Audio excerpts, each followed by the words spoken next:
Olá, gente, bom dia, sejam todos bem-vindos mais uma vez à aula do professor Carlão. História Geral, hoje, segundo ano A, segundo ano B, nós trabalharemos o capítulo 9 da página 26 do livro 3 do SAS, tudo bem? Sejam todos muito bem-vindos. Aliás, gostaria até de elogiar o material do SAS. Sem dúvida nenhuma, vocês estão com os melhores materiais do Brasil. Não é à toa que ele é classificado como um dos melhores do Brasil e o primeiro na região nordeste do nosso país, não é verdade? Sem dúvida nenhuma, analisando esse material, é um material de primeira grandeza, extremamente atualizado, com conteúdo de apostilas extremamente aprofundado, com ótimos exercícios que podem ser trabalhados por vocês ao final de cada um desses capítulos, fazendo uma importante revisão. Lembrar que os nossos exercícios deste capítulo estão a partir da página 37. Tudo bem, meus alunos? Vamos então, Estados Unidos no século XIX. Esse processo histórico, ele também pode ser chamado de marcha para o oeste. Eu também gosto de chamar de início da política imperialista dos Estados Unidos sobre o continente americano. Tudo bem? Professor, de uma forma bem resumida, me localiza no contexto histórico que eu vou começar a estudar. Nós estamos falando sobre a América do Norte, logo após o processo de independência dos Estados Unidos em relação à Inglaterra. Quando então os Estados Unidos, a partir de 1776, era formado por apenas 13 estados independentes, anteriormente chamado de as 13 colônias inglesas da América do Norte. E o processo denominado de Estados Unidos no século XIX, ou também conhecido como a corrida da marcha para o oeste, nada mais foi do que a expansão territorial dos Estados Unidos em direção ao oeste, até então desconhecido, com o objetivo de fazer a integração econômica através da integração territorial dos Estados Unidos. Para isso, os Estados Unidos desenvolveu um projeto político. Exatamente, meus queridos e minhas queridas. Isso daqui foi um projeto político desenhado e traçado pela política oficial dos Estados Unidos, aprovada pelo Congresso norte-americano, um projeto de interiorização e colonização da sua região oeste, tentando interligar a costa do Atlântico, onde se iniciou o processo de colonização dos Estados Unidos, à costa do Pacífico, com o objetivo principal de incentivar o seu desenvolvimento populacional, o seu desenvolvimento econômico, o seu desenvolvimento industrial, traçando ali as bases de uma superpotência industrial que se transformaria os Estados Unidos em um curto espaço de tempo. Tudo bem? É claro que dentro do contexto da marcha para o oeste, desta enfurecida marcha de conquista do povo norte-americano do seu próprio território, na formação territorial do seu país, dois elementos foram completamente expulsos de suas terras ou aniquilados, né? Eu estou me referindo a quem, gente? Aos índios norte-americanos nativos daquele território, que habitavam a maior parte da porção ocidental daquele território, na região oeste, que foram perseguidos, mortos pela cavalaria dos Estados Unidos, e os mexicanos, né, que na porção sudoeste daquela região eram os verdadeiros proprietários de boa parte daquele território. Estes foram expulsos, mortos e massacrados em guerras constantes feitas pelo governo norte-americano. Tudo bem? Bom, aqui no quadro, a justificativa ideológica para o processo de expansão ficou conhecida como sendo a teoria do destino manifesto. E o que é que seria a teoria do destino manifesto? Segundo esta teoria essa que foi debatida e aprovada dentro do Congresso norte-americano, segundo diz essa teoria do destino manifesto, os norte-americanos foram escolhidos por Deus Todo-Poderoso para reinar, governar, viver e povoar todo o vasto território dos Estados Unidos. Segundo essa justificativa ideológica denominada de destino manifesto, portanto, Deus, uma questão até de predestinação divina, escolheu o povo norte-americano para viver, povoar todo o território dos Estados Unidos. Então, portanto, estava justificado qualquer massacre, qualquer guerra contra qualquer povo que se posicionasse contrariamente à doutrina manifesto que garantia aos norte-americanos aquele território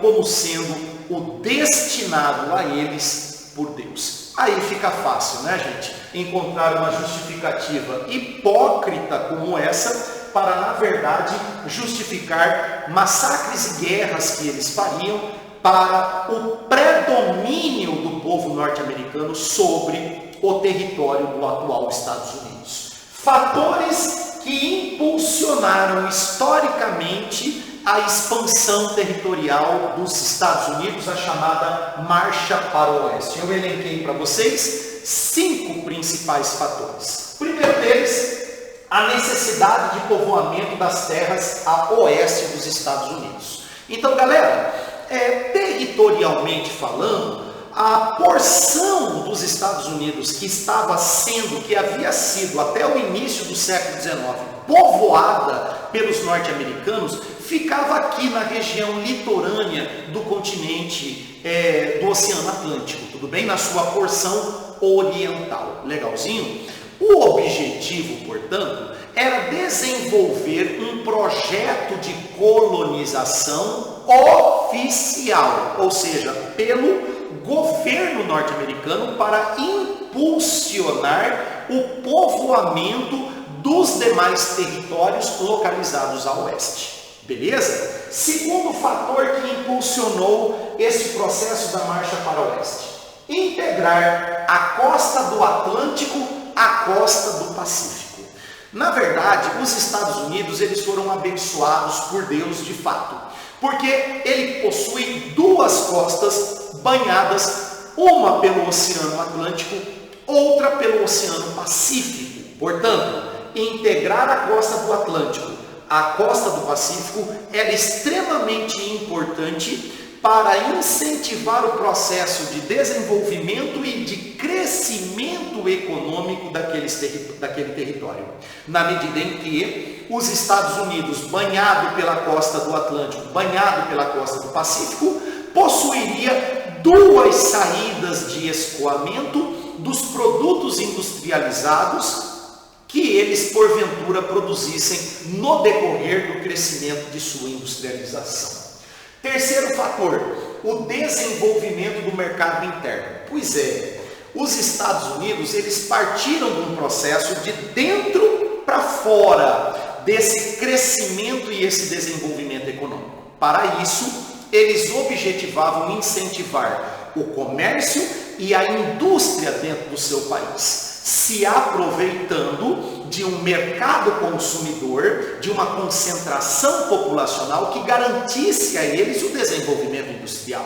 Então, o que os Estados Unidos fez? O Congresso norte-americano aprova uma lei que autoriza a entrada de imigrantes europeus em grandes levas, em grandes quantidades, para serem os povoadores, do território a oeste dos Estados Unidos. Então, o governo passa a desenvolver uma política oficial de imigração europeia. Então, quem é que vem para os Estados Unidos?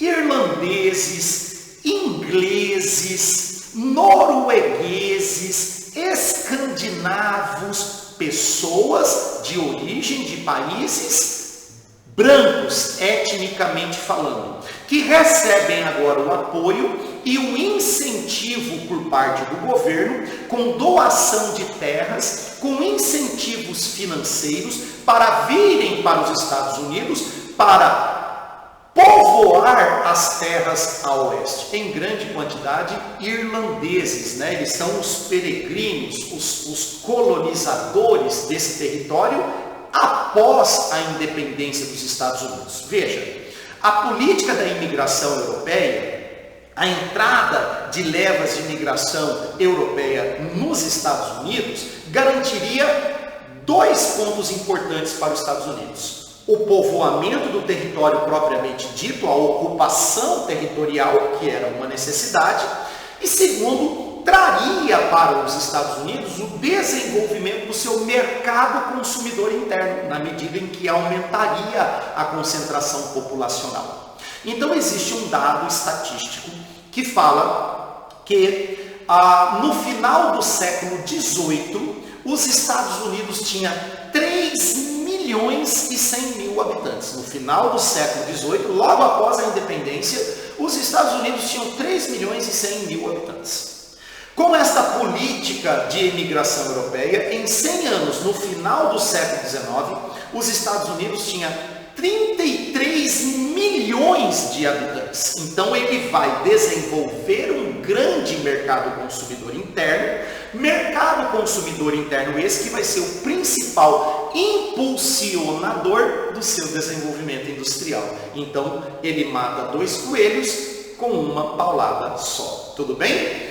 Quarto fator, incentiva a industrialização do país. Sem dúvida nenhuma, esse era o grande objetivo da conquista, da expansão territorial. Atingir um quê de desenvolvimento econômico, né? Atingir um acelerado desenvolvimento industrial. É a fase inicial da industrialização dos Estados Unidos. E nós vamos ver que esse projeto de integração da costa do Atlântico à costa do Pacífico também veio associado a um projeto de desenvolvimento econômico, desenvolvimento comercial, desenvolvimento industrial, desenvolvimento de meios e sistemas de comunicação e a integração desses territórios a oeste através de uma importante e enorme malha ferroviária que integraria economicamente os territórios e os estados que porventura fossem sendo criados a partir do processo de interiorização e de migração europeia para os Estados Unidos. Tudo bem? Beleza? Aqui, o quinto fator, obter os mercados asiáticos. Pois é, meus amigos e minhas amigas, Estados Unidos ele não dá ponto sem nó. Ele não queria chegar até a costa do Pacífico? Por que ele queria chegar até a costa do Pacífico? Para tomar um banho na praia do Pacífico? Claro que não. Na verdade, ali na costa do Pacífico ele teria 2 grandes mercados.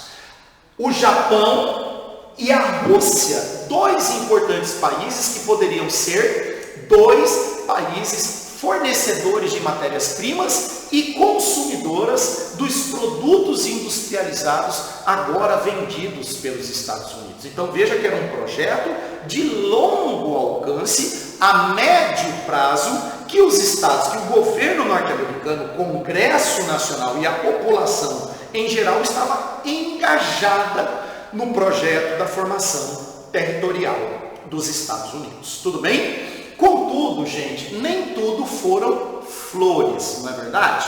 Por quê, professor? Porque nós tivemos 1, 2, 3 formas de expansão territorial dos Estados Unidos. Uma foi através da compra, outra foi através da política, da diplomacia, e a outra foi através da guerra, através de conflitos, né? A compra, o que foi isso? Estados Unidos, ele foi formado territorialmente através da compra de alguns estados que pertenciam a outros países dentro dos Estados Unidos. Então, o Alasca, a Louisiana e a Flórida foram 3 estados norte-americanos adquiridos financeiramente dos Estados Unidos. O Alasca foi comprado da Rússia, a Louisiana foi comprado da França, a Flórida foi comprada da Espanha pelos Estados Unidos e houve a integração territorial desses 3 estados. Através de acordos políticos, de acordos diplomáticos, com a Inglaterra, os Estados Unidos anexou o território do Oregon, que fica no extremo noroeste dos Estados Unidos. E através da guerra, né, gente? E aí é a parte triste dessa expansão territorial dos Estados Unidos, porque aqui ele vai bater de frente contra o México, né? Contra o México. E contra o México, meus amiguinhos, ele vai anexar boa parte dos territórios a oeste, a região mais da porção sudoeste dos Estados Unidos, né? Vai anexar territórios como o Novo México, que pertencia ao México, Utah, Nevada, Texas, Colorado, Califórnia, que eram territórios que então pertenciam ao povo mexicano, né? Mas professor, como assim? Pertencia ao México e os norte-americanos eles chegaram e falaram, dá licença? Mais ou menos isso. Baseados em que, gente? Baseados, volto eu a afirmar, na teoria do chamado destino, o que, galera? Destino manifesto. No caso dos mexicanos, costumava-se até dizer uma gíria, né, naquele período. Abre aspas. Pobre coitado dos mexicanos, tão longe de Deus, tão perto dos Estados Unidos. Fecha aspas. Ou seja, o território que hoje nós chamamos de México não é nem a metade do território que era o México durante o período anterior à marcha para o oeste. Boa parte do seu território foi tomado pelos Estados Unidos através de guerras e confrontações, sem se falar através de grande quantidade de massacres, né, contra o povo mexicano. Dessas formas, os Estados Unidos ele teve a sua integração territorial. Contudo, minhas crianças, nós vamos lembrá-los que essa integração territorial, ela trouxe uma certa divergência, uma certa dicotomia entre os interesses econômicos de 2 regiões. A região norte dos Estados Unidos, que historicamente é uma região mais desenvolvida, em relação à região sul dos Estados Unidos. Porque a região norte é a região onde vai se concentrar o processo de desenvolvimento urbano e industrial dos Estados Unidos, enquanto que os estados do sul são os estados que vão continuar com a sua cultura agroexportadora, eram estados monocultores, escravistas, latifundiários, que não estavam lá muito integrados ao contexto do desenvolvimento industrial dos Estados Unidos. Qual vai ser a consequência geradora dessas disparidades de desenvolvimento entre o norte e o sul dos Estados Unidos no século XIX, em pleno processo da marcha para o oeste? Esta dicotomia vai gerar a chamada Guerra da Secessão, ou também chamada de Guerra Civil dos Estados Unidos, que está dentro desse contexto, inclusive no mesmo capítulo desta aula que nós falaremos para vocês na nossa próxima aula, tudo bem? Aqui eu encerro a aula sobre a marcha para o oeste, esperando que vocês tenham entendido os pontos principais desta aula que o professor passou para vocês. Nós temos exercícios para serem resolvidos, os exercícios do livro 3, a partir da página 37. Tudo bem? Desejo a todos um bom dia. Estou morrendo de saudade de todos vocês, meus queridos alunos, minhas queridas alunas do segundo ano A, do segundo ano B. Vocês são extremamente importantes para mim, tudo bem? Muita saudade, muita falta do nosso dia a dia, dos nossos encontros, dos nossos abraços, da nossa amizade sincera, não é verdade? com fé em Deus, torcendo para que tudo isso termine o mais rápido possível e que todos nós sobrevivamos, tudo bem? Fiquem com Deus, um abraço do professor Carlão e até a nossa próxima aula. Tchau, galera!